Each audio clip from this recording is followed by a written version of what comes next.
बुजुर्गों के लिए जो घर हैं, जिसे आप सीनियर लिविंग भी कह सकते हैं, इस वक्त भारत में ये ट्रेंड धीरे धीरे जोर पकड़ रहा है कि हमें अलग से एक सीनियर लिविंग की जरूरत क्यों है। मेडिकल या सामाजिक रिक्वायरमेंट होती है जिसकी वजह से आपको एक रिस्पेक्टफुल तरीके से रहने के लिए जगह चाहिए, घर चाहिए। ये ओल्ड एज होम से तो अलग होगा ना, वृद्धाश्रम शब्द के साथ जो एक टैबू सा लगा हुआ है वो बिल्कुल सही है कि क्यों इसकी जी। आज हम चर्चा कर रहे हैं। ज्येष्ठ नागरिकों का हिस्सा है वो बहुत बड़ा है और आने वाले समय में वो 45-50% हो जाने वाला है। सीनियर लिविंग प्रोजेक्ट बोलते हैं तो उसके मायने क्या है, उसमें क्या अलग होता है? फिजिकल डिजाइन और टेक्नोलॉजिकल एस्पेक्ट सबसे बड़े इंपॉर्टेंट पहलू हो जाते हैं। तो कुल मिला के इंडिया में सीनियर लिविंग की स्थिति अभी क्या है? कि हमारे यहाँ ज्यादातर इस समय इंडिपेंडेंट लिविंग के प्रोजेक्ट्स बने हुए हैं। देखने सुनने में ऐसा लगता है कि एक एफ्लुएंट क्लास के लिए ये सब कुछ है, शायद एक सामान्य आदमी ये सब अफोर्ड नहीं कर पाएगा। जैसे जैसे इसमें इंटरेस्ट डेवलप हो रहा है, मैं नहीं समझता कि ऐसा कोई कारण है कि ये फ्यूचर में ज़्यादा वायबल नहीं होगा। कि हम कहाँ पे खड़े हैं in terms of this senior housing? तो हम बहुत अर्ली स्टेजेस में हैं। अगर आप मैच्योर स्टेज पर होते हैं तो आपके पास करने को बहुत कुछ नहीं होता। आज तो आपके पास पूरा मैदान खाली पड़ा है। आज शायद थोड़ा कम देखने में आ रहा है, कम चर्चा में, लेकिन हो सकता है कि आने वाले दिनों में एक आम बात हो जाए, इस तरह के प्रोजेक्ट आम हो जाए। रेगुलर प्रोजेक्ट से ज़्यादा इनकी ज़रूरत पड़े, क्योंकि जो आज की यंग आबादी वो एक दिन बूढ़ी तो होगी।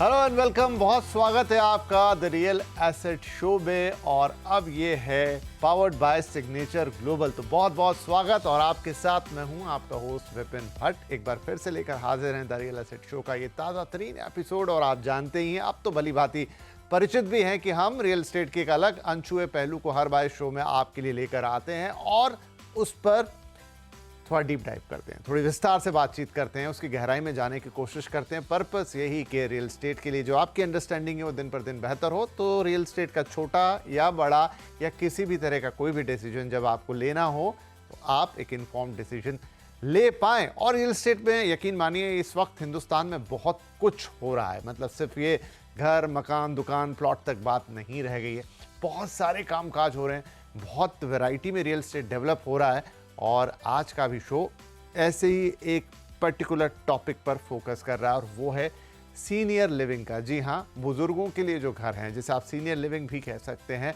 इस वक्त भारत में ये ट्रेंड धीरे धीरे जोर पकड़ रहा है। यानी कुछ ऐसे खास कम्युनिटीज़, कुछ खास टाउनशिप या खास तरह के प्रोजेक्ट जहाँ पर सिर्फ सीनियर सिटीजन्स यानी कि हमारे जो बुजुर्ग हैं उनको ध्यान में रखते हुए पूरा डेवलपमेंट हो रहा है। घर, मकान, सब कुछ उनके लिहाज से डिज़ाइन किए जा रहे हैं। सुविधाएं एक प्रोजेक्ट में कैसी होंगी तो वो बुजुर्गों को ध्यान में रखते हुए डिज़ाइन की जा रही है। इसके दोनों महत्व हैं, ये कि रियल एस्टेट मार्केट में ये ट्रेंड क्या बताता है, और दूसरा जो लोग अब ये घर देख रहे हैं या इसके बारे में जानना चाहते हैं वो भी आपको पता लगेगा कि भाई ये सीनियर लिविंग जो है वो किस हिसाब से भारत में बढ़ रही है, क्या घर इसमें कैसे बनते हैं, कितने के बनते हैं, निवेश के मौके बनेंगे कि नहीं बनेंगे, और ऐसी बहुत सारी बातें हैं जो इसके बारे में जानने लायक हैं। तो चलिए विस्तार से बातचीत होगी आज सीनियर लिविंग के बारे में। और ये बातचीत करने के लिए एक रिपोर्ट भी इस वक्त आई है, वो है सेविल्स इंडिया की तरफ से, जो बहुत डिटेल में हिंदुस्तान के अंदर सीनियर लिविंग को डिफाइन कर रही है, सारे ट्रेंड्स को पकड़ रही है, बता रही है किस तरीके का काम हो रहा है। इनफैक्ट एक ग्लोबल कंपैरिजन भी है और काफ़ी इन डेप्थ एनालिसिस इस रिपोर्ट में होने जा रहा है। और ये रिपोर्ट जिन्होंने तैयार की है आज वो खुद हमारे साथ हैं, अरविंद नंदन साहब। कार्यक्रम में बहुत बहुत स्वागत है सर।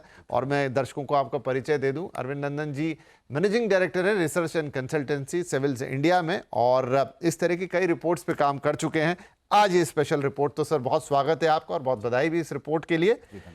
तो पहला सवाल मेरे मन में आता है अरविंद जी, वो ये कि भारत जैसे देश के अंदर, क्योंकि एक जो हमारा सांस्कृतिक ताना बाना है, या किसी भी दर्शक के मन में, सुनने वाले के मन में यही पहला सवाल आएगा कि हमें अलग से एक सीनियर लिविंग की ज़रूरत क्यों है। क्योंकि हमारे यहाँ तो परंपरा ऐसी है कि हम सब साथ में रहते हैं, जब माता पिता की एक उम्र हो जाती है तो बच्चों के साथ रहते हैं, उन्हें उनकी देखभाल करनी पड़ती है। अब ये जो अलग से सीनियर लिविंग का कॉन्सेप्ट आ रहा है, भारत में ये कितना रेलेवेंट है? जी, ये बहुत अच्छा सवाल है। मेरे ख्याल से इससे कंटेक्स्ट सेटिंग हमारी अच्छी होती है। तो हमारा एक सांस्कृतिक कल्चरल तौर तरीका है जीवन जीने का, जिसमें हम बुज़ुर्ग और बच्चे सब एक साथ रहा करते हैं। लेकिन दूसरा पहलू हमारे समाज का ये भी है कि ऐसे बहुत सारे परिवार हो गए हैं जो न्यूक्लियर बन चुके हैं। और मेरा ख्याल है इकोनॉमिक नीड्स की वजह से, सोशल नीड्स की वजह से, कई बार तमाम मजबूरियों की वजह से, जहाँ परिवार ने अलग अलग भी रहना ज़रूरी समझा है या रहते हैं। ऐसी स्थिति में ज़रूरी नहीं है कि हर वो सीनियर जिसे कहीं ना कहीं रहने की ज़रूरत हो, उसके पास वो सारा कुछ मुहैया हो, सारा कुछ अवेलेबल हो, कि बच्चे भी हों या पोते पोतियाँ हों, नाते नातियाँ, नहीं हो पाता है। और कुछ केसेस में ज़रूरी नहीं कि हर किसी के पास परिवार हो ही, चाहे उनकी अपनी चॉइस है, चाहे किसी दुर्घटना से या जिस भी वजह से। तो देखिए 140 करोड़ का जो देश है, इसका एक बहुत छोटा, अगर आप 1-1.25% भी हिस्सा ले लें तो वो बहुत बड़ी आबादी का एक नंबर है। और उसके लिए अगर हम कुछ ना सोचें या ये सोचें कि शायद अपने आप समाज इंतज़ाम कर देगा, तो ये मेरा ख्याल है हमारे लिए एक बहुत अच्छा प्लेटफॉर्म नहीं होगा। तो इसलिए ज़रूरी है कि हम उस एक हिस्से की भी रिक्वायरमेंट्स को समझें, उसे पूरा करें। और कमर्शियली इसमें बहुत बड़ा गेन है, जो पार्टिसिपेट करते हैं उनके लिए भी। तो हर तरह से न सिर्फ इसकी रिक्वायरमेंट है, बल्कि ये एक बेहद आवश्यक हिस्सा है मेरे ख्याल से। तो कहीं इसमें किसी प्रकार का कोई मेंटल ब्लॉक तो नहीं आएगा? अभी भी हमारे देश में वृद्धाश्रम की स्थापना है, उस तरह की चीज़ें देखने को मिलती है, लेकिन उन्हें बहुत अच्छी दृष्टि से नहीं देखा जाता। वहाँ पे वही बुजुर्ग पहुँचते हैं जिनको उनके घर के लोग त्याग देते हैं। तो क्या एक प्रकार का मेंटल ब्लॉक खुद बुजुर्गों के मन में या उनके जो बच्चे हैं उनके मन में तो इस तरह की चीज़ों को लेकर नहीं होगा? जी नहीं, बिल्कुल सही बात कही आपने। देखिए वृद्धाश्रम जो होते हैं, या वृद्धाश्रम शब्द के साथ जो एक टैबू सा लगा हुआ है, वो बिल्कुल सही है अपनी जगह पर। अक्सर ये देखा गया है, या कम से कम प्रचलित ऐसा हो गया है, कि यहाँ वही लोग रहते हैं जो त्याग दिए गए हैं, या जिन्होंने खुद किसी वजह से समाज को, परिवार को त्याग दिया है। लेकिन ये पूरी सच्चाई नहीं है। कई बार ऐसी मेडिकल या सामाजिक रिक्वायरमेंट होती है जिसकी वजह से आपको एक रिस्पेक्टफुल तरीके से रहने के लिए जगह चाहिए, घर चाहिए। तो ये बिल्कुल सच है कि कई बार जो एक तरीके से लावारिस कंडीशन में पहुंच जाते हैं, दुर्भाग्यवश, उन्हें वहाँ रहना पड़ता है। लेकिन दूसरा पहलू ये भी है कि कई लोग ऐसे हैं जिनकी उम्र 65-70 या उससे ऊपर हो चुकी है, जिनके पास किसी तरह से अपना कोई पर्सनल और सपोर्ट नहीं है। तो वो किसी के त्याग देने की वजह से नहीं, बल्कि अपनी लाइफ को, अपने जीवन को रेस्पेक्टफुल तरीके से जीने के लिए उनके लिए ज़रूरी है कि ऐसा कोई इंतज़ाम हो। और ऐसे इंतज़ाम हैं।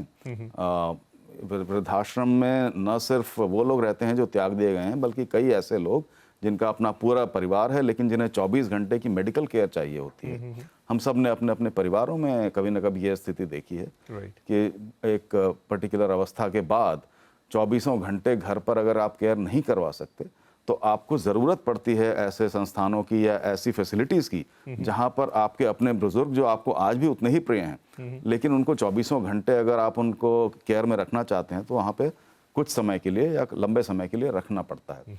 तो इन सब ज़रूरतों को देखना होगा। एक छोटा सा सवाल और, कि ये जिसकी हम बात कर रहे हैं, सीनियर लिविंग की, ये ओल्ड एज होम से तो अलग होगा ना? मतलब ये ऐसा नहीं कि हम उसे ओल्ड एज होम्स मान ले जो थोड़े और सोफिस्टिकेटेड होते हैं, वृद्धाश्रम से थोड़ा ऊपर। तो मैं ये फ़र्क या ये डिस्टिंक्शन भी करना चाह रहा था। देखिए, हमने अपने रिपोर्ट में मेंशन किया है वैसे, लेकिन बात वहाँ तक पहुँचे उससे पहले मैं कहना चाहता हूँ कि सीनियर लिविंग जो है, ये 4 प्रकार की मोटे तौर पर कही जा सकती है। एक होती है इंडिपेंडेंट लिविंग, उससे थोड़ी सी ज़्यादा केयर होती है असिस्टेड लिविंग, उससे ज़्यादा नर्सिंग केयर, और उसके आगे कंटिन्यूड केयर। हम अक्सर जिसकी भ्रांति या जिसकी धारणा बना लेते हैं, वो चौथा या तीसरी कैटेगरी होती है। लेकिन इंडिपेंडेंट लिविंग जो बहुत नॉर्मल तरह की लिविंग है, हमारी आपकी सोसाइटीज़ की तरह की लिविंग है, वो भी होती हैं। और वहाँ पर वो लोग रह सकते हैं या रहते हैं जो पूरी तरीके से फिजिकली, इकोनॉमिकली, मेंटली इंडिपेंडेंट हैं। वो आज भी उतने ही एक्टिव हैं जितना वो पहले कभी होते थे। तो इन पहली 2 कैटेगरीज के लिए भी एक बहुत बड़ा प्रावधान करने की सख्त आवश्यकता। राइट। तो कि थोड़े से क्रिटिकल सवाल हो गए, लेकिन शायद ये कॉन्टेक्स्ट के लिए इनका आना ज़रूरी था, और अरविंद जी ने बड़ी खूबसूरती से इनके जवाब दिए। तो देखिए, कुछ इस तरीके से सीनियर लिविंग को आप समझ सकते हैं कि ये नेगेटिव नहीं है, ये एक पॉजिटिव है। मतलब एक तो हमने वृद्धाश्रम वाली बात की, जो एक, जैसा मैंने कहा, एक टैबू जैसी है, और सर ने भी एक्सप्लेन किया वैसा। वो चीज ना होकर आप समझ लीजिए ठीक उसका रिवर्स है, जहां पर आप जो बुजुर्ग हैं आपके, उनको और बेहतर जीवन, बेहतर फैसिलिटीज, ज्यादा उनके लिए देखभाल, वो चीजें मुहैया करा रहे हैं, ना कि ये उनको त्यागने या उनको दूर हटाने या किसी कोने में डालने की बात है। ये उनके लिए एक बेहतर जीवन शैली, मतलब जीवन के एक ऐसे वक्त में जब, मतलब ये भी एक दुखद पहलू कि जब कई बार जिसे हम कह रहे हैं घर में रहते हुए बुजुर्ग थोड़ा अपेक्षित हो जाता है जी। लेकिन अब ये उसके लिए और बेहतर जगह है, जहां पर वो, मैंने आपकी रिपोर्ट में पढ़ा कि क्यों इसकी रिक्वायरमेंट है कि वो एक self respect, independent lifestyle still at that age, ये सारी चीजें भी उसमें इनकॉर्पोरेट होती है। अब थोड़ा इसके हम नंबर्स पे जाते हैं। आपकी इस रिपोर्ट में शुरुआत ही इस बात से होती है कि भारत में इस समय इतने लोग हैं, still we are young country और आगे भी रहेगा, लेकिन धीरे धीरे हमारी भी जो बुजुर्ग पॉपुलेशन है वो बढ़ रही है। ये नंबर्स आप हमें थोड़े बताइए कि क्यों इसकी आज हम चर्चा कर रहे हैं। जी, इसको समझना बहुत ज़रूरी है। देखिए, शुरुआत तो यहाँ से की जाए, जो हर जगह बात होती है, हमारे प्रधानमंत्री अक्सर कहते रहते हैं कि हम एक युवा राष्ट्र हैं। हमारी जो आज मीन या जो औसत आयु है वो 28 साल के आसपास है।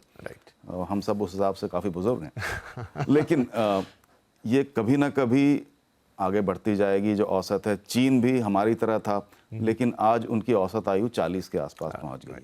जैसे जैसे मेडिकल केयर, आपकी वेलबींग बढ़ने लगती है, आप लंबे समय तक जीवित रहते हैं और औसत जो है ऊपर बढ़ती है। आज हमारी 28 है। आज हमारी जो वर्किंग एज पॉपुलेशन है, जिसे कि आप 65 साल तक ले सकते हैं लगभग, वो हमारी नॉन वर्किंग एज पॉपुलेशन से 2.1 टाइम्स है, 210% है। आने वाले 25 वर्षों में भी ये करीब करीब दोगुना होगी। लेकिन अब इसे दूसरी तरह से देखें, जो बचा हुआ पॉपुलेशन का हिस्सा है, जिसे हम यंग नहीं कह रहे हैं, वो भी बढ़ता जाएगा। तो आज ये हमारी आबादी का मुश्किल से 11-12% है, या कुछ समय पहले था, ये बढ़कर 20% हो जाएगा। आपकी आबादी आज 140 है, शायद आने वाले 5-6 साल में बढ़ के 150-200 करोड़ से ऊपर हो जाएगी। उसका 20% एक बहुत बड़ा हिस्सा होगा। और अगर 65 साल के ऊपर के लोग, जो कि मेरा ख्याल है वैसे काफ़ी एक्टिव होंगे, फिजिकली हेल्दी होंगे, मेंटली कैपेबल होंगे, शायद इकोनॉमिकली प्रोडक्टिव होंगे, उनके लिए हमें क्या सोचना चाहिए, ये देखना ज़रूरी है। तो कुल मिला के बात ये है कि आज जो हमारा छोटा सा हिस्सा दिखाई पड़ता है, ये आने वाले समय में बड़ा होने वाला है। हमारे बच्चे बड़े होंगे और हम उनके साथ रह रहे होंगे, तो वो जो 20%, 22% का हिस्सा जब बन जाएगा आने वाले, मान लीजिए 25 साल में भी, तो वो एक बहुत बड़ा हिस्सा होगा। अब अगर आप कंपेयर करें, जो हमने अपनी रिपोर्ट में भी किया है और गूगल पर ये डेटा अवेलेबल है, आप देखिए चाइना को, जापान को, न्यूजीलैंड, ऑस्ट्रेलिया, यूरोप, किसी को भी देखें, तो उन सब का जो ज्येष्ठ नागरिकों का हिस्सा है वो बहुत बड़ा है और आने वाले समय में वो 45-50% हो जाने वाला है। जी, मतलब आपकी रिपोर्ट को ही अगर मैं देखूं, और अगर हमारा जो नियरेस्ट कॉम्पिटिटर कह लीजिए या नियरेस्ट कंट्री कह लीजिए जो आबादी, तो वो चाइना है। और चाइना में ये अगले 2050 तक उनकी आबादी डबल हो रही है, मतलब जिनकी उम्र 60 से ऊपर है। हम भी 20% पर पहुंच जाएंगे, जो कि आपने कहा कि एक बड़ा नंबर होगा। अगर हमारी आबादी 200 करोड़ हो गई तो 40 करोड़ लोग ऐसे होंगे जो बुजुर्ग होंगे या 60 या 65 की उम्र से ऊपर जाएंगे, तो डेफिनेटली उनके लिए सोचना जरूरी है। अब इसका एक और अगला कॉन्टेक्स्ट कि ये हमारे देश में अभी एक शुरुआत हो रही है, एक तो ये हिस्सा है वो मैं आपसे समझूंगा, लेकिन उससे पहले ये जो दूसरे देश हैं जिनका आपने जिक्र किया, जापान तो इस समय शायद दुनिया का ऐसा देश है जहां वृद्ध आबादी बहुत ज्यादा है। सिंगापुर में भी जाइए तो आपको ऐसे लोग बहुत ज्यादा दिख जाएंगे, और भी देश हैं जिनका जिक्र आपकी रिपोर्ट करती है। वहां पर क्या इस तरह के मॉडल एग्जिस्ट करते हैं तो वो किस तरह के होते हैं, क्या उनका अब तक का इतिहास रहा या कैसे चल रहे हैं आज की तारीख में, अगर वो हम जान पाए। ये भी बहुत ज़रूरी है जानना। और जितनी भी डेवलप्ड इकोनॉमीज़ हैं, चाहे आप यूएस ले लें, जापान ले लें, या और भी तमाम हैं, ऑस्ट्रेलिया, न्यूजीलैंड, सिंगापुर, किसी को भी ले लें, इन सब ने इस आबादी के लिए कुछ ना कुछ एक्सपेरिमेंट्स किए हैं पिछले कुछ दशकों में, और कुछ मॉडल इस्टेब्लिश कर लिए हैं। सब पर हम अगर बहुत विस्तार से न भी जाएं तो 3 पहलू हैं जो आपको मोटे तौर पर साफ साफ दिखाई पड़ेंगे। जो सबसे पहला पहलू होता है वो होता है पॉलिसी सपोर्ट का। पॉलिसी आती है थॉट से, समाज की, सरकार की जो एक थॉट होती है उससे पॉलिसी आती है। इन्होंने पॉलिसी बड़ी अच्छी बना ली है, हम भी बना रहे हैं, लेकिन इनके यहाँ अब वो पॉलिसीज बन चुकी हैं। चाहे वो इसलिए हो कि भाई डेवलपमेंट करना है तो उसमें कितना हिस्सा आपको एलोकेट करना चाहिए, क्या बेनिफिट्स मिलेंगे, वगैरह वगैरह। जो दूसरा पहलू होता है वो होता है फाइनेंशियली उसको वायबल बनाने का।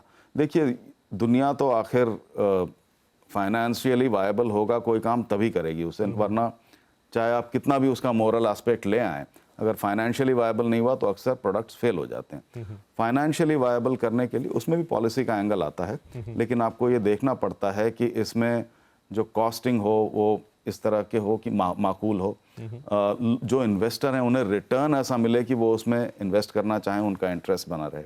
और तीसरी चीज़, क्योंकि डिमांड ऑलरेडी है अपनी जगह पर, डिमांड तो सिर्फ आबादी की आयु से बन गई, तीसरी चीज़ है कि जो बनाने वाले हैं उन्हें इस फील्ड में उतारा जाए और उन्हें कुछ ना कुछ उस पर काम करने को मिले। तो ये तीनों पहलू पूरे होने ज़रूरी हैं। अब इन सभी देशों में, जो आपका मूल सवाल था, इन सभी देशों में इन तीनों पहलुओं को उन्होंने काफ़ी हद तक परिपक्व कर लिया है। ओके।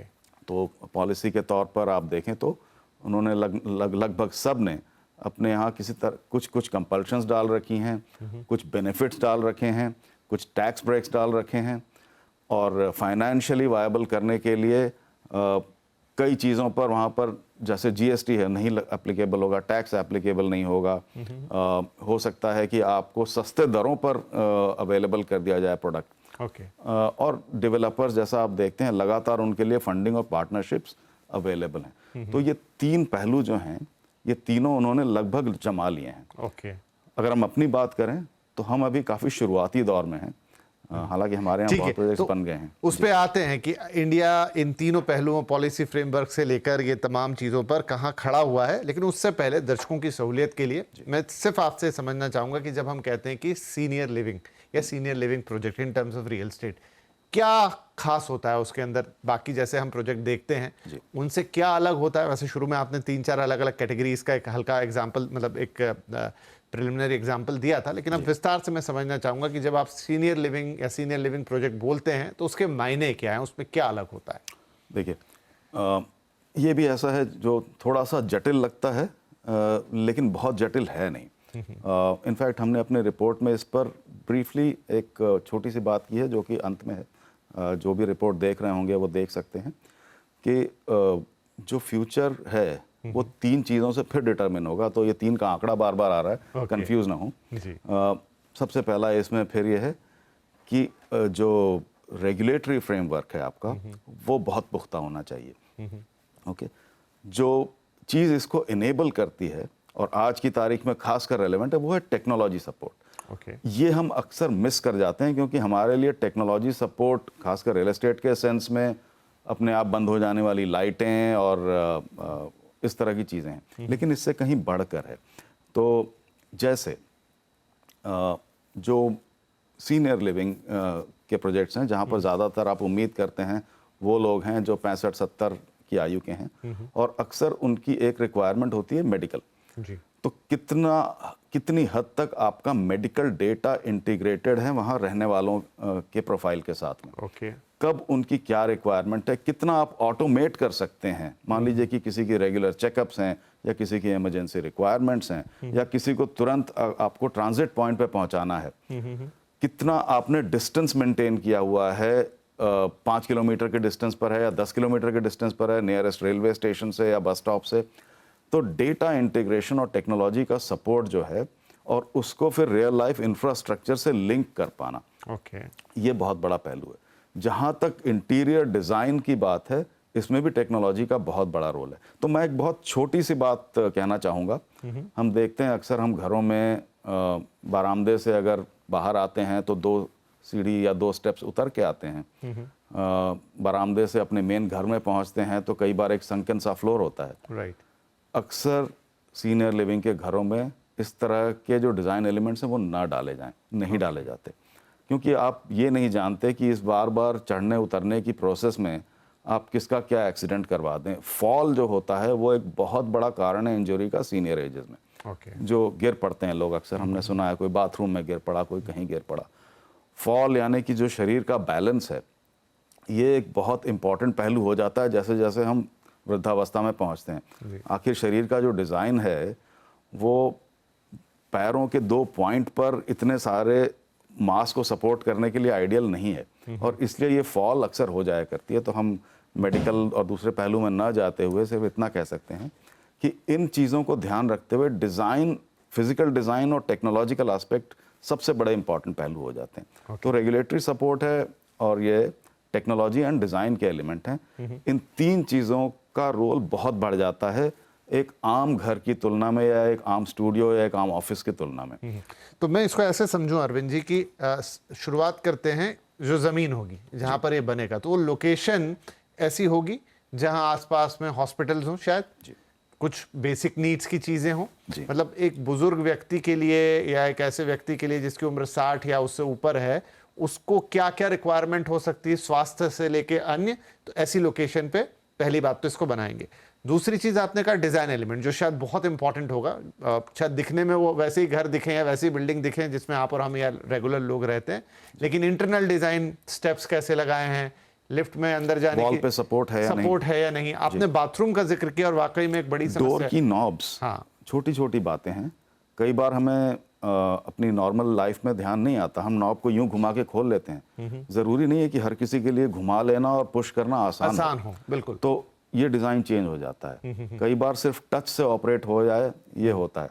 आप पर्दे हाथ से ताकत लगा के खोल लेते हैं, बंद कर लेते हैं, ज़रूरी नहीं है हर कोई कर सके। तो इन सब चीज़ों का ध्यान रखना पड़ता है डिज़ाइन में। राइट। तो एक प्रोजेक्ट शायद दिखने में वैसा ही दिखेगा, लेकिन इंटरनली उसमें एंटर होने से लेकर ऊपर नीचे जाने से लेकर एक फ्लैट के डिजाइन से लेकर बाथरूम के डिजाइन से लेकर मे बी बेडरूम या ड्राइंग रूम में भी वैसी कुछ चीजें शायद हो स्पेशलाइज, जो एकदम से तो मैं रिकॉल नहीं कर पा रहा कि क्या हो सकती हैं, लेकिन जो भी किसी बुजुर्ग को डे टू डे लाइफ में मदद कर सकता है, सपोर्ट कर सकता है, वैसे एलिमेंट आप कह रहे हैं कि उसमें डालते हैं। एक और बहुत ज़रूरी पहलू था, अगर आप मुझे 1 मिनट दें जी। देखिए, ये तो उन चीज़ों की बात हो गई कि वो कैसा होना चाहिए जब हम उसे यूज़ करने लगें। एक पहलू आपने जोड़ा वैसे कि एयरपोर्ट से या कितनी दूर हो। एक और अनछुआ पहलू और अक्सर अनदेखा पहलू होता है कि लोग एक सीनियर लिविंग, और हमारे देश में हमने इस रिपोर्ट में कम से कम 130 प्रोजेक्ट्स की स्टडी की है और भी हैं। अक्सर ऐसा मान के चलते हैं कि कहीं एक खाली प्लॉट ऑफ लैंड मिले, वहाँ पर आप एक प्रोजेक्ट बना दीजिए जो सीनियर लिविंग प्रोजेक्ट हो। ये घातक हो सकता है, इसलिए कि देखिए, आप वहाँ पर जिन लोगों को रहने के लिए आमंत्रित कर रहे हैं, उन्हें आप ये नहीं कन्वे करना चाहते कि बस अब यहाँ आओ और यहाँ से जीवन या लीला समाप्त हो जाएगी, यहाँ से चल देना।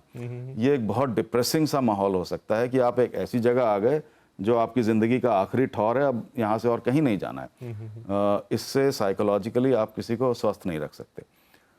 तो सिर्फ डिज़ाइन और सिर्फ रेलवे या एयरपोर्ट से कनेक्टिविटी के अलावा जिस चीज़ की बहुत बड़ी ज़रूरत है कि इसको कैसे जोन किया जाए बाकी सब प्रोजेक्ट्स के साथ में। जब हमारे बुजुर्ग घर से बाहर निकलें तो उन्हें सिर्फ चारों तरफ मातम सा माहौल ना दिखाई पड़े कि आज इस पड़ोसी की डेथ हो गई या वो पड़ोसी हॉस्पिटल में एडमिट हो गया। सिर्फ इस माहौल में नहीं रह सकते, उन्हें रहना वहाँ होता है या चाहिए जहाँ पर वो देखें कि एक 10 साल का बच्चा सुबह साइकिल चला रहा है, कोई आदमी अपने काम पे जा रहा है, कोई माँ अपने घर को संभाल रही है। एक जीवंत माहौल होना ज़रूरी है और इसलिए इसे आइसोलेशन में कहीं नहीं लगाना चाहिए, इसे मिक्स करना चाहिए बाकी हर तरह की लाइफ फॉर्म के साथ में, जहाँ एक्टिविटी हो, जहाँ जीवन को लेकर एक पॉजिटिविटी हो। आप सिर्फ एक गुलाग बना के या कंसंट्रेशन कैंप की तरह नहीं बना सकते इसे, ये सक्सेसफुल नहीं हो पाएगा। और अक्सर जो हम जिसकी पहले बात कर रहे थे, ओल्ड एज होम्स, वृद्धाश्रम, वो अनफॉर्चुनेटली उस कंसंट्रेशन कैंप की तरह या एक सेपरेट आइसोलेटेड प्रोजेक्ट की तरह बना दिए गए हैं कि बस आप यहाँ आएँ और यहाँ से आपको दुनिया छोड़नी है। ये बहुत अच्छा प्रोपोजिशन नहीं हो सकता। राइट। अच्छा, तो आपने जो 4 प्रकार शुरू में बताए थे, इंडिपेंडेंट लिविंग मतलब वो ऐसे बुजुर्गों के लिए जो स्वस्थ हैं और अपना ख्याल रख सकते हैं। असिस्टेड लिविंग जहाँ थोड़ी मदद चाहिए। थर्ड, मेमोरी केयर एक है आपकी रिपोर्ट में, जिनको थोड़ा अल्जाइमर या डिमेंशिया ऐसी कोई प्रॉब्लम है। और एक है कि कंटिन्यूइंग केयरिंग, मतलब लगभग सभी सुविधाओं को अगर एक साथ जोड़ दें तो ये 4 प्रकार आपकी रिपोर्ट में मेंशन है। अब अगर मैं इंडिया पे आऊं, इस वक्त हमारे यहाँ इस पर किस तरह का काम हो रहा है, कितने प्रोजेक्ट्स हैं, कौन कौन काम कर रहा है, जितनी डिमांड है क्या उतने प्रोजेक्ट हैं, क्या कुछ ही शहरों में कंसंट्रेटेड है, तो कुल मिला के इंडिया में सीनियर लिविंग की स्थिति अभी क्या है? जी, ये बहुत अहम पहलू है और इस पर ध्यान आकर्षित करना ज़रूरी है। तो जैसा मैंने कहा, हमारे यहाँ हमने करीब 130 प्रोजेक्ट्स की स्टडी की है, और भी हैं। जो वस्तुस्थिति है वो ये है कि हमारे यहाँ ज़्यादातर इस समय इंडिपेंडेंट लिविंग के प्रोजेक्ट्स बने हुए हैं। ओके। और लाजिमी है, वाजिब है कि ऐसा हो रहा है, क्योंकि जब आपको सिर्फ एक डेवलपर को अपनी प्रोजेक्ट की वायबिलिटी देखते हुए बनाना है, तो उनके लिए बहुत डीप डिटेल्ड प्रोजेक्ट बनाना मुश्किल होता है, अनलेस एंड अनटिल कि एक बहुत बड़ी टाउनशिप बना रहे हैं और उसमें एक छोटा सा हिस्सा बना लें। ओके। तो इंडिपेंडेंट लिविंग सबसे ज़्यादा है, 2/3 से भी ज़्यादा, करीब 3/4 प्रोजेक्ट्स जो हैं वो इंडिपेंडेंट लिविंग के ही प्रोजेक्ट्स हैं, जो कि एक आम प्रोजेक्ट की तरह बनाए गए हैं, जहां या तो आप खरीद सकते हैं या कुछ केसेस में आप रेंट पर ले सकते हैं, लेकिन ज़्यादातर इंडिपेंडेंट लिविंग है। कुछ एक हिस्सा है, आप समझ लीजिए 1/3 या 1/4 के बीच में, जो असिस्टेड लिविंग की तरह बनाया गया है, ओके। जिसमें कि एक लिमिटेड अमाउंट की, एक सीमित मेरा ख्याल है सीमा तक आपको कुछ असिस्टेंस मिल जाती है। आपको ऑन कॉल डॉक्टर या ऑन कॉल मेडिकल असिस्टेंस मिल जाएगा, या ऑन कॉल आपको कुछ सामान मिल सकता है घर पे। ओके। लेकिन जो बाकी दो पहलू हैं, जो हमने जिस पे बात की, जो नर्सिंग केयर है, मेमोरी केयर, या फिर कंटिन्यूड केयर, जो कि एक्यूट केसेस में, जहाँ पर हो सकता है कि कोई हस्बैंड वाइफ या कोई एक अकेला इंसान 24 घंटे मेडिकल केयर की नीड में हो, उस तरह के अनफॉर्चुनेटली अभी हमारे देश में नहीं है। ओके। कम से कम मेरी जानकारी में तो नहीं है।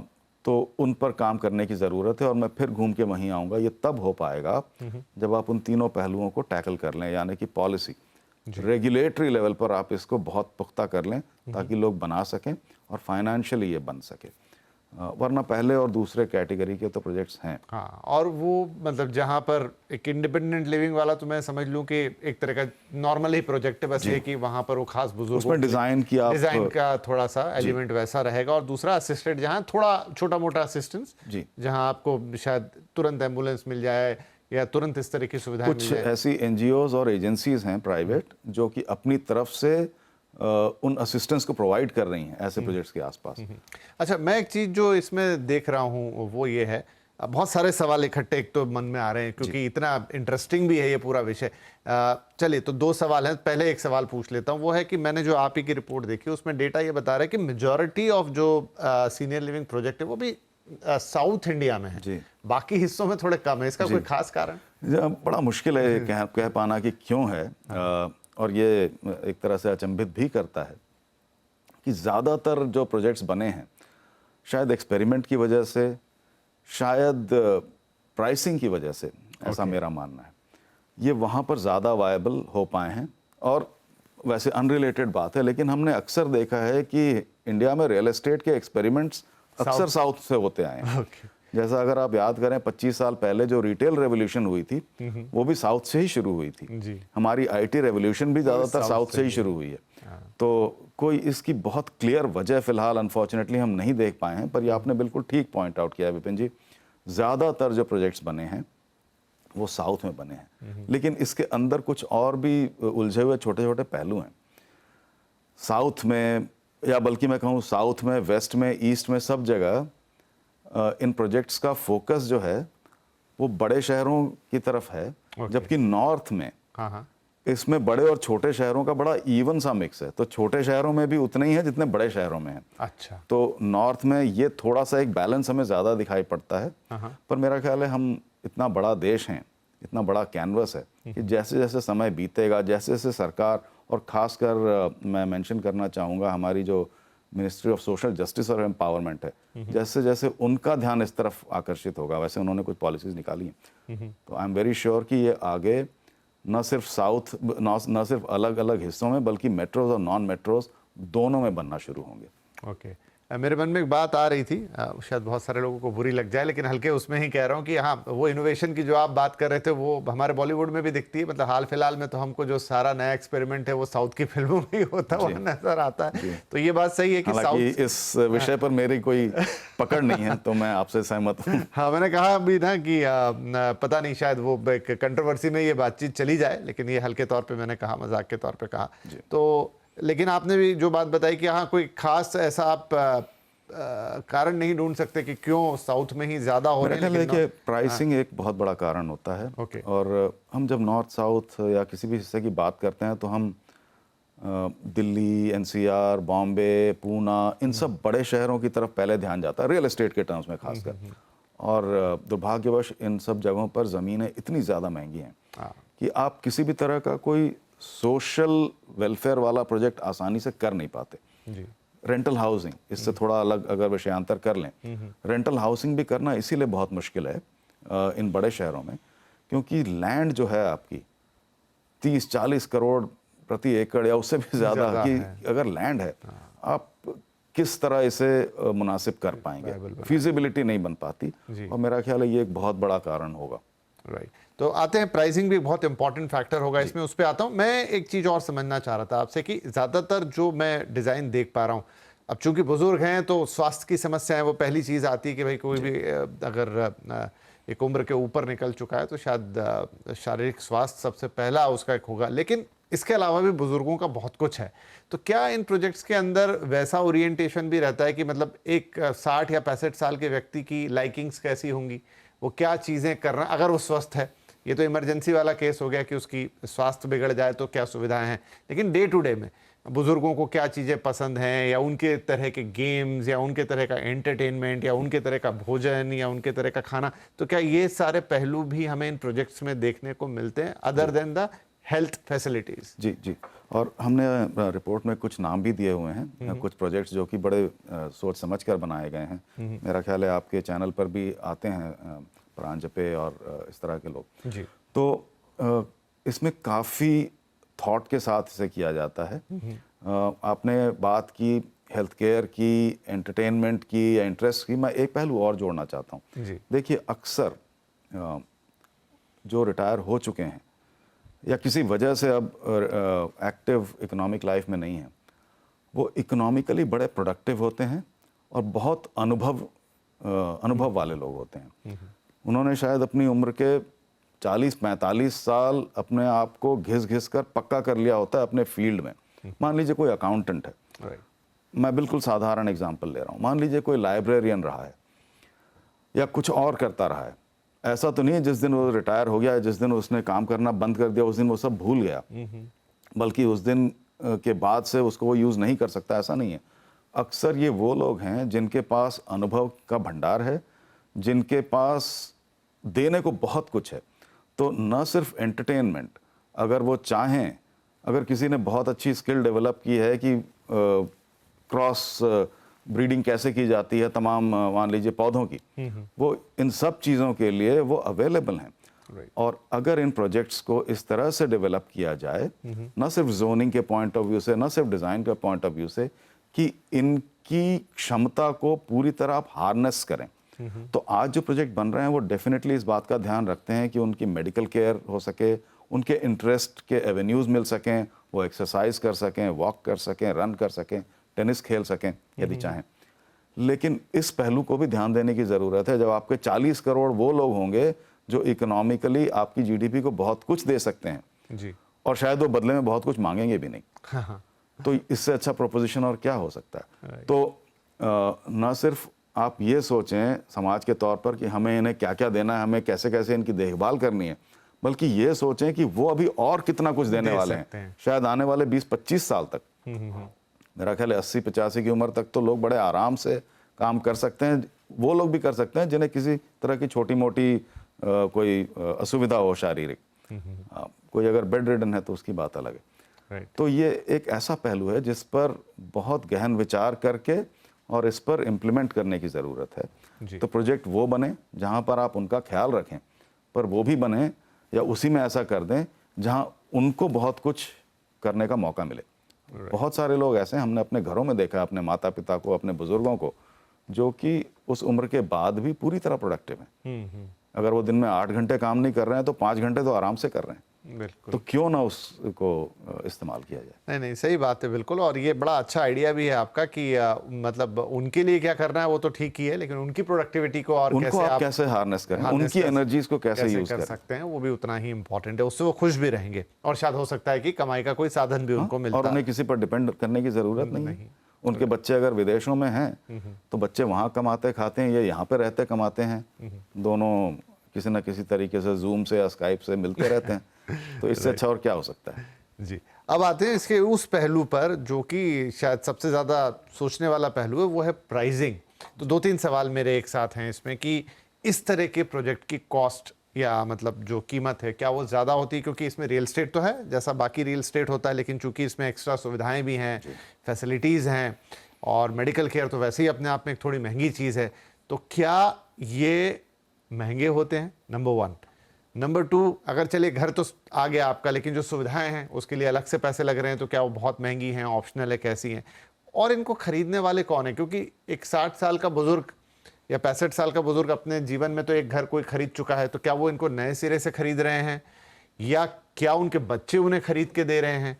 और तीसरी बात ये कि ये देखने सुनने में ऐसा लगता है कि एक एफ्लुएंट क्लास के लिए ये सब कुछ है, शायद एक सामान्य आदमी ये सब अफोर्ड नहीं कर पाएगा। तो ये प्राइसिंग को लेकर मेरे मन में 2-3 बड़े सवाल हैं। जी, ये उलझन बड़ी वाजिब है।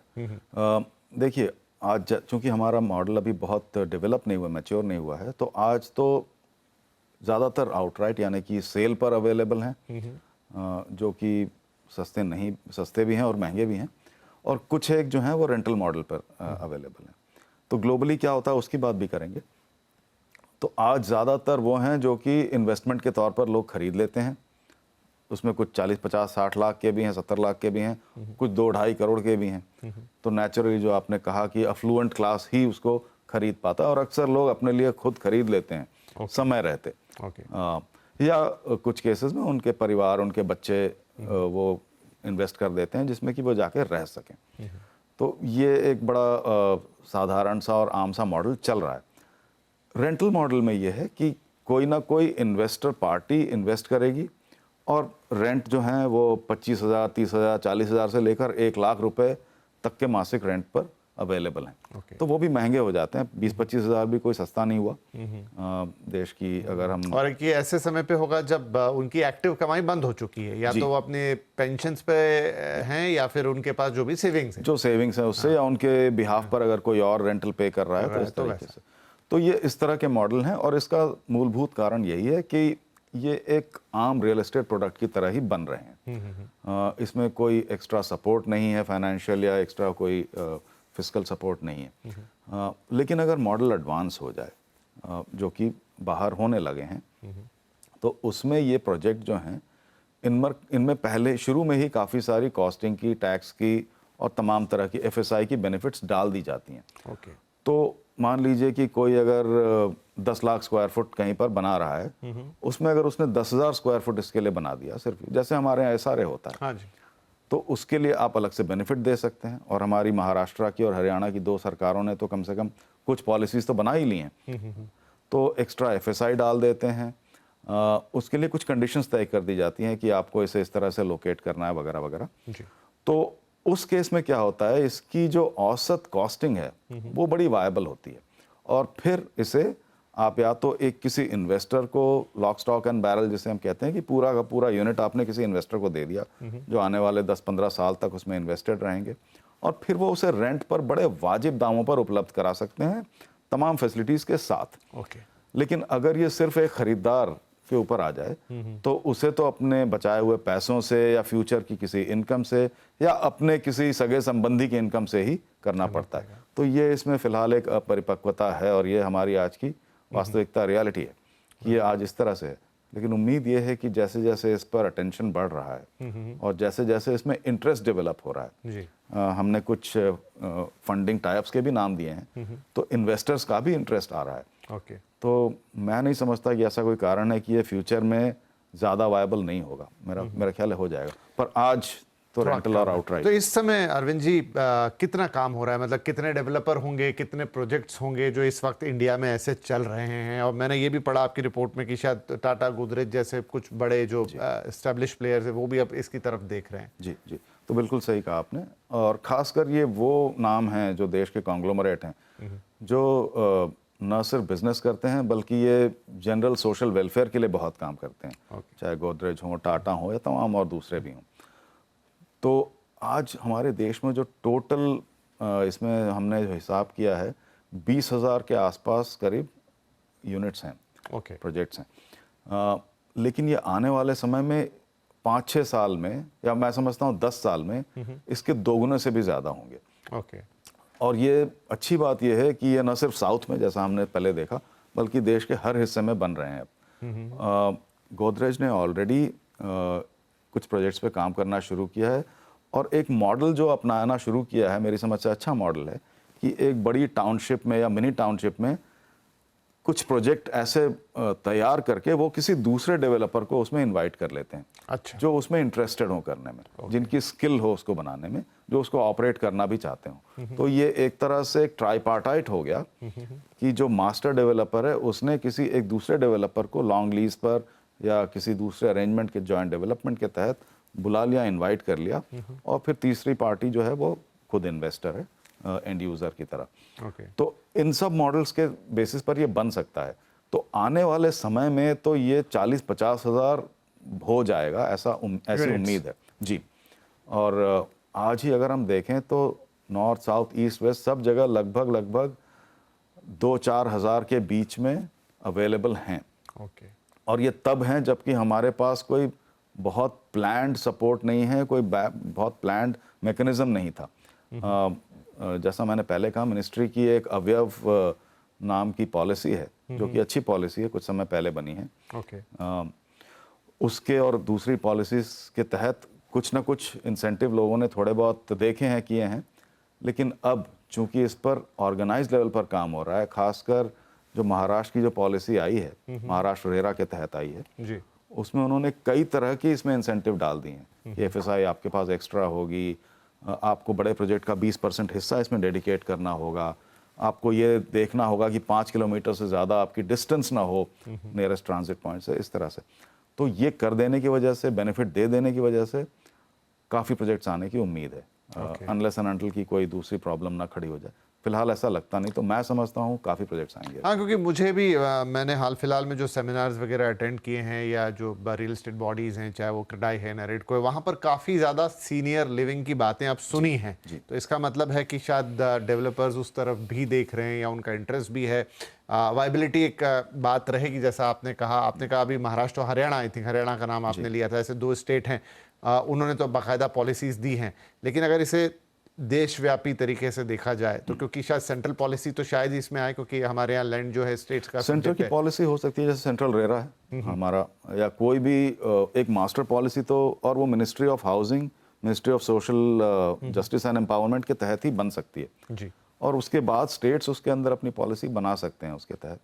तो इस पर काम करना बहुत ज़रूरी है जी। तो अभी क्या मानेंगे कि हम कहाँ पे खड़े हैं in terms of this senior housing, senior living, और आने वाले 10 साल का ही पकड़ लेते हैं, वहाँ पर अभी पॉलिसी लेवल पर आपने कहा काम करने की ज़रूरत है, इंसेंटिव्स शायद देने पड़ जाएंगे, डेवलपर का अपना एक इंटरेस्ट होगा तो वो बिजनेस भी इसमें देखेंगे, और तीसरी बात ये कि लोगों के बीच में अभी कितनी अवेयरनेस है इस चीज़ को लेकर कि जाएं और एक सीनियर लिविंग को, मतलब वो एक लोगों के बीच में अंडरस्टैंडिंग हो कि हाँ, मुझे भी एक सीनियर लिविंग में इन्वेस्ट करना है, या आगे चल के मुझे अपने उम्र के इस पड़ाव पर शायद ऐसे किसी घर की ज़रूरत पड़ेगी। तो ये तीनों चीज़ें अभी कहाँ खड़ी हैं? जी। मैं अगर एक कदम पीछे चला जाऊं विपिन जी, हमारा जो हाउसिंग रियल एस्टेट है, ये तो अपनी जहाँ पे जिस भी जगह पर है, सरकार, सेंट्रल का, स्टेट गवर्नमेंट्स का फोकस है, लेकिन हाउसिंग के अंदर कई तरह के ऑल्टरनेटिव एसेट क्लासेस होते हैं जो हम लोग रियल एस्टेट में जिस पर ध्यान देते रहते हैं।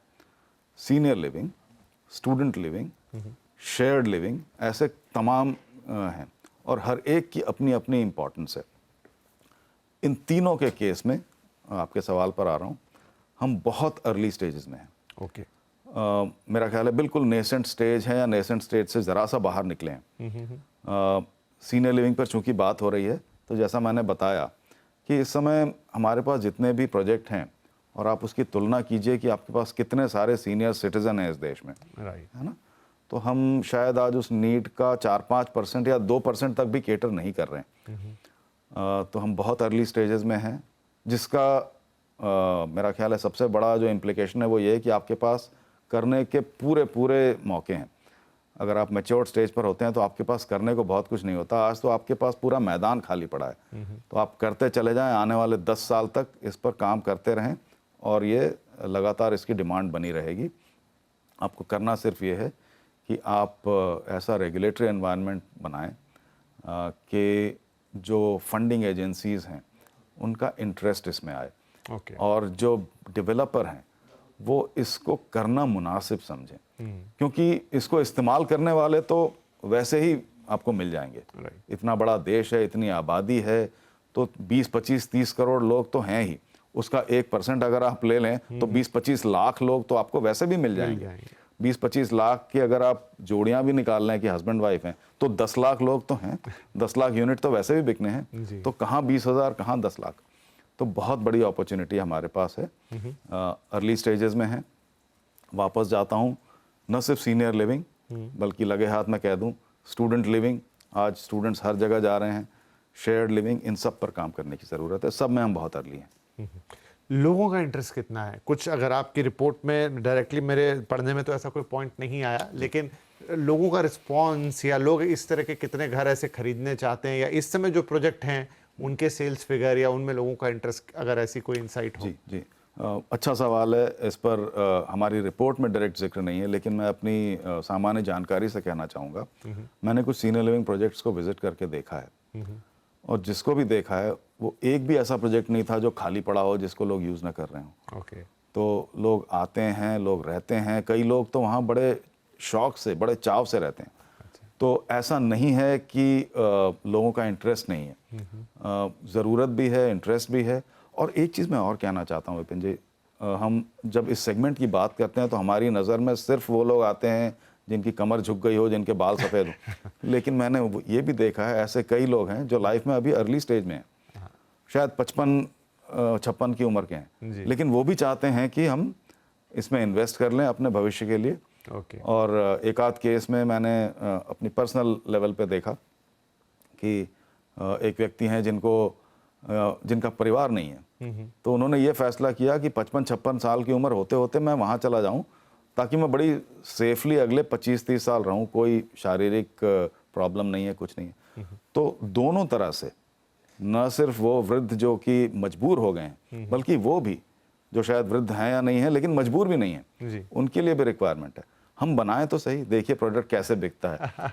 नहीं, ये बात बिल्कुल सही है कि डिपेंड करता है, और क्योंकि देश की डेमोग्राफी कह लूँ, थॉट प्रोसेस कह लूँ, लोगों की आय कह लूँ, उनकी प्रॉस्पेरिटी कह लूँ, ये सब अब धीरे धीरे चेंज हो रही है, ऊपर की तरफ जा रही है। तो ऐसी जगहों की वायबिलिटी तो बनेगी। एक आम निवेशक के हिसाब से अगर ये सवाल पूछूं, शायद थोड़ा आगे का सवाल पूछ रहा हूँ कि आज हो सकता है कि आपने कहा कि अभी तो जस्ट शुरुआत है, ज़्यादा प्रोजेक्ट नहीं है, धीरे धीरे आ रहे हैं, आगे आते हुए और दिखाई देंगे, लेकिन एक आम निवेशक सोचता है कई बार कि मैं किस तरह के प्रोजेक्ट में निवेश करूं, और अगर कोई सोचे कि मैं सीनियर लिविंग में निवेश करूं क्योंकि आगे हो सकता है इसकी डिमांड बहुत अच्छी हो, तो क्या ये एक थॉटफुल चीज़ हो सकती है? जी, अब बहुत अच्छी थॉटफुल चीज़ हो सकती है। मुश्किल ये है कि आज दिखाई नहीं पड़ता, हाँ, तो हम सोच नहीं पाते जी, लेकिन अगर ये लार्ज स्केल पर बनने लगे, विजिबल होने लगे, ठीक वैसे ही जैसे रेंटल हाउसिंग अगर लार्ज स्केल पर बनने लगे, तो एक निवेशक के लिए तो ये मेरा ख्याल है दोनों हाथ में लड्डू होने जैसा है जी, कि इसमें आपकी डिमांड हमेशा बनी रहेगी, रिटर्न आपके अच्छे आएंगे क्योंकि इसमें इतने इंसेंटिव पहले से लगे हैं। रिटर्न्स का इंसेंटिव से बड़ा स्ट्रांग रिलेशन होता है। इंसेंटिव का मतलब होता है कीमत कम हो जाती है और मार्केट वैल्यू पर को रेंटल मिलता है, तो नेचुरली रिटर्न आपके अच्छे होते हैं। तो न सिर्फ ये इन्वेस्टमेंट है बल्कि एक बड़ा अच्छा पोर्टफोलियो डाइवर्सिफिकेशन भी है। जी, तो कोई भी निवेशक चाहे एंड यूज़र ना हो, उसके लिए बड़ा वायबल प्रोपोजिशन हो सकता है। लेकिन यही है कि रिक्वायरमेंट ये है कि पहले इसको एक आप सर्टेन लेवल ऑफ मैच्योरिटी तक ले जाएं। आज अगर आपको प्रोजेक्ट दिखाई नहीं पड़ता या दिखाई पड़ता भी है तो ऐसी जगह है जहाँ पर आप रिस्क ज़्यादा समझते हैं कि है, तो लोग नहीं करते। आप जैसे बॉम्बे का उदाहरण लीजिए, आई थिंक मुझे लगता है इस शहर में सबसे ज़्यादा ऐसे प्रोजेक्ट की ज़रूरत है क्योंकि बड़ा कठिन सा शहर है जी, लेकिन शायद नहीं है, आई थिंक वायबिलिटी हमारे यहाँ बॉम्बे में, चूंकि आपने नाम लिया, बॉम्बे से आपको बहुत दूर आउटस्कर्ट्स पे जाना पड़ेगा, ओके, नेरल, करजत, खोपोली या उन सब एरियाज़ में, तो वहाँ कुछ एक प्रोजेक्ट्स हैं ओके, और बड़े अच्छे हैं, मैंने देखा है, जी, जहाँ लोग बड़ी खुशी से रहते हैं, बड़ा वेल ऑर्गेनाइज्ड है, बड़ा सहृदयता वाला माहौल है, जो स्टाफ हैं वो भी एक दूसरे से अच्छी तरह इंटरेक्ट करते हैं। ओके, लेकिन अब आम जानकारी में नहीं आता, हमें आपको पता भी नहीं चलता कि ऐसा कुछ है। जी। तो ये ज़रूरी है कि ये इतना एडवांस हो, इतना डेवलप हो कि ये एक बनी बनाई अच्छी बड़ी कॉलोनी के साथ में हो कहीं पर। जैसा मैंने कहा शुरू में या बीच में, इसे आप एक आइसोलेटेड नहीं बना सकते जहां पर आदमी इस भावना से आए कि बस ये मेरी जिंदगी का आखिरी ठिकाना है। ऐसा करेंगे तो फिर वो बड़ा नेगेटिव हो जाता है। ये तो वहां होना चाहिए जहां पर जीवन हो और सब कुछ चलता हुआ दिखाई पड़े। बस ये है कि उनके लिए एक स्पेशलाइज्ड फैसिलिटी जैसी चीज हो जाए, बाकी वो पार्ट ऑफ सोसाइटी उसी तरीके से रहें, आइसोलेशन में ना चले जाएं। सही बात है। तो अब ये देखने वाली बात इसमें अरविंद जी होगी कि आगे आपने कहा पॉलिसी कैसी आती है, किस तरह के फ्रेमवर्क बनते हैं, इन्वेस्टमेंट पैसा बहुत ज़रूरी होगा, वो किस चैनल से आता है, और डेवलपर की अपनी एक थॉट प्रोसेस कि वो इसमें अपना बिजनेस देखता है या नहीं। तो आई थिंक ये दोनों तीनों चीज़ों के कॉम्बिनेशन होंगे। एंड ऑफ कोर्स डिमांड, लोग इसको कैसे ले रहे हैं, क्या वो टेक्नोलॉजी बड़ी जरूरी, टेक्नोलॉजी का इसमें यूज़ करना बहुत ज़रूरी। मैंने आपकी ही रिपोर्ट में शायद पढ़ा कि शायद जापान में AI based and robotic based senior living आ रही है, जो आई थिंक टेक्नोलॉजी तो आज हमारा सबसे बड़ा हथियार है, सबसे बड़ी साथी है, सबसे बड़ा साथी है हमारे लिए। उसे आप जिस चीज़ में चाहें यूज़ करें, और ख़ासकर इसमें जहाँ पर आपको ऑटोमेट करना है, जहाँ पर आपको कोशिश करनी है कि फिजिकल इंटरवेंशन कम करना है, दरवाजे का हैंडल यूं पकड़कर नहीं खोलना है जी, तो वहाँ तो आपकी टेक्नोलॉजी सबसे बड़ी दोस्त हो सकती है। राइट। देखिए, ये सब्जेक्ट ऐसा है कि शायद जितने सवाल आ रहे हैं उतने कम पड़ रहे हैं, या जितने जवाब मिल रहे हैं उतने कम पड़ रहे हैं, लेकिन देख रहा हूँ कि समय हो गया और ऑलमोस्ट 1 घंटा होने आया हमको बातचीत करते करते। तो अरविंद जी बहुत बहुत धन्यवाद, काफ़ी इंटरेस्टिंग था सीनियर लिविंग को जानना है। आपकी रिपोर्ट भी काफ़ी डिटेल्ड और इनसाइड रिपोर्ट है, और आपका एक्सप्लेनेशन उससे भी बेहतर। आई थिंक जो भी दर्शकों ने आज हमें सुना, हम सब, ये एक ऐसा पहलू है जो हम सबके जीवन से जुड़ा हुआ है। जी, आज हमारे रिश्तेदार हैं, कल हम वहाँ होंगे। सही बात है। तो बहुत ज़रूरी है कि हम समाज के तौर पर, रेगुलेटर के तौर पर, सरकार के तौर पर इस पर पूरा ध्यान दें। तो बहुत बहुत धन्यवाद सर, आपने वक्त निकाला और ये सीनियर लिविंग हमें इतने अच्छी तरीके से समझाया। आई होप कि आप लोगों को, यानी हमारे दर्शकों को भी एपिसोड बहुत अच्छा लगेगा। देखिए, नए उभरते ट्रेंड्स हैं रियल एस्टेट के अंदर, तो रियल एस्टेट के तौर पे तो हम इसे देख ही रहे हैं। अरविंद जी ने बहुत अच्छी बात कही अभी ये एक सामाजिक ज़रूरत भी है, मतलब ये सिर्फ रियल एस्टेट नहीं है, क्योंकि आपको, हमको, सबको उस उम्र के पड़ाव पे तो पहुंचना ही है। आज शायद थोड़ा कम देखने में आ रहा है, कम चर्चा में, लेकिन हो सकता है कि आने वाले दिनों में एक आम बात हो जाए, इस तरह के प्रोजेक्ट आम हो जाए, रेगुलर प्रोजेक्ट से ज़्यादा इनकी ज़रूरत पड़े, क्योंकि जो आज की यंग आबादी वो एक दिन बूढ़ी तो होगी, एक दिन उसको भी चीज़ों की ज़रूरत पड़ेगी, और देश में प्रॉस्पेरिटी, जैसा मैंने कहा, बढ़ रही है। हो सकता है लोगों की अफोर्डेबिलिटी के लेवल वहाँ तक पहुँच जाएँ जहाँ आपको ऐसे घरों के नए खरीदार या उस एज वाले खरीदार भी मिलने लगे जो कहें कि हाँ, हमें तो एक पर्टिकुलर ऐसा प्रोजेक्ट चाहिए। तो बड़ा इंटरेस्टिंग ये सब्जेक्ट। आई होप हमने जितनी भी बातें यहाँ इस रिपोर्ट के माध्यम से रखी आपको अच्छी लगी होगी। बाकी आप जानते हैं कि आपका ये शो, यानी कि द रियल एसेट शो, आपको दोनों जगह सोशल मीडिया प्लेटफॉर्म CNBC आवाज़ के यूट्यूब को फ्राइडे 9:30 रिलीज़ होता है, और फिर वीकेंड में आप इसे CNBC आवाज़ ऑन TV भी देख सकते हैं। तो जहां आपके लिए सहूलियत है, जहां आपको अच्छा लगता है, ज़रूर देखें, और अपने कमेंट्स प्लीज़ ज़रूर डालें। सोशल मीडिया पर आपके पास वो फैसिलिटी है, तो आपके विचार भी हमें पता चलेंगे और हम भी जान पाएंगे कि आपको शो कैसा लगा है। तो थैंक यू वेरी मच इस कार्यक्रम में हमारे साथ शामिल होने के लिए। अगले हफ्ते आपसे फिर मुलाकात करेंगे, तब तक अपना ध्यान रखिए। नमस्कार।